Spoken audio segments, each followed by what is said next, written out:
হাইকোর্টে বড় ধাক্কা খেল তৃণমূল এবং সিপিএম। বড় জয় কেন্দ্রের, বলতে গেলে রেলের। কি হয়েছে চলুন বিস্তারিত দেখে নেওয়া যায়। দীর্ঘদিন ধরে কোনো সরকারি জমি ব্যবহার করলেই তার ওপর মালিকানা বা স্থায়ী অধিকার তৈরি হয় না, এই বার্তায় ফের স্পষ্ট করে দিল কলকাতা হাইকোর্ট।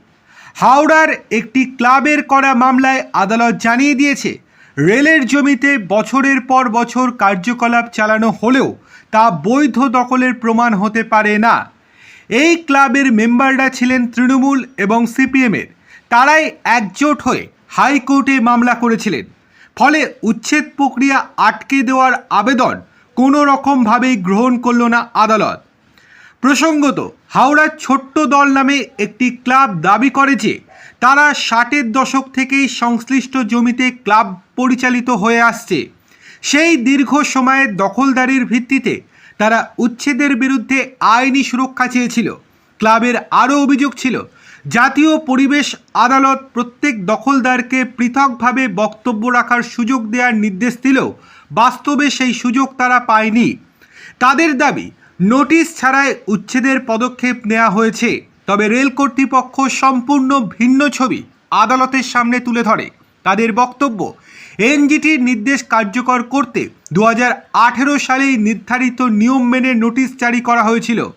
সংশ্লিষ্ট ক্লাব নোটিশ গ্রহণে অস্বীকার করলে প্রচলিত বিধি অনুসারে সেটি ক্লাবের দেওয়ালে টাঙিয়ে দেওয়া হয়। পরে নির্ধারিত শুনানিতে অন্য দখলদাররা উপস্থিত থাকলেও ক্লাবের প্রতিনিধিরা হাজির হননি।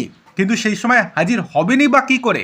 তখন তো তৃণমূল রাজ চলত, তৃণমূলের গুন্ডায় ভর্তি। ক্লাবে যে সমস্ত নেতারা ছিলেন, সেই নেতারা ছিলেন সব বেশিরভাগই তৃণমূলের। যখন তৃণমূল ক্ষমতা থেকে সরে গেল, এখন আবার অনেকে সিপিএমের হয়ে গান গাইতে শুরু করেছেন। আর তারপরেই সিপিএম এবং তৃণমূল মিলে হাইকোর্টের দ্বারস্থ হয়েছিল। এরপরেই প্রশাসনিক প্রক্রিয়া সম্পন্ন করে ওই জমিকে অবৈধ দখলমুক্ত করার নির্দেশ জারি করা হয়। 2022 সালে এনজিটি জলাশয় সংলগ্ন রেলের জমি দ্রুত খালি করার নির্দেশ দিলে সেই সিদ্ধান্ত বাস্তবায়নের কাজ শুরু হয়।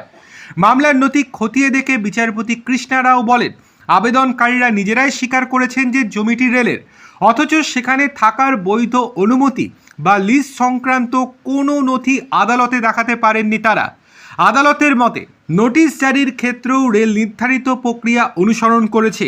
আরও গুরুত্বপূর্ণ বিষয় হলো এই যে 2018 সালের উচ্ছেদ সংক্রান্ত সিদ্ধান্ত এতদিন কোনো আদালতে চ্যালেঞ্জ করা হয়নি। ফলে সেই নির্দেশ কার্যকর হওয়ার ক্ষেত্রেও আইনি বাধা নেই।